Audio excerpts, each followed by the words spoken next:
What a comeback from the team India. ఇది కదా మనకు కావాల్సింది. బౌలింగ్ ఓకే, కానీ బ్యాటింగే చాలా ప్రాబ్లం ఉంది. Let's discuss. అభిషేక్ శర్మ ఆడిన నాకే మ్యాచ్ విన్నింగ్ అని నేను అనుకుంటున్నా. ఎందుకంటే శుభ్మన్ గిల్ ఆడుతుండు అనే లోపట్నే తన బ్యాటింగ్ అనేది చాలా స్ట్రగుల్ అయ్యాడు. దానివల్ల ప్రెషర్లో ఉండి వికెట్ కోల్పోయాడు. తర్వాత తిలక్ వర్మ ఆడిన నాక్ కూడా ఎందుకో నాకు ఒకసారి 30 balls 60 runs కొడతాడు, ఒకసారి 28 balls 32 runs కొడతాడు. ఆ నంబర్ 3 పొజిషన్లో వచ్చి కొంచెం అగ్రెసివ్ ఆడడమే మనకి కావాలి. నెక్స్ట్ సూర్యకుమార్ ద క్యాప్టెన్సీలో ఓకే, కానీ బ్యాటింగ్లోనే చాలా బాగా ఆడతలేడు.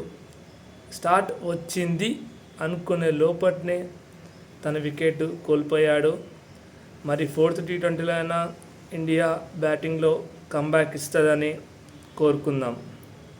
And thank you.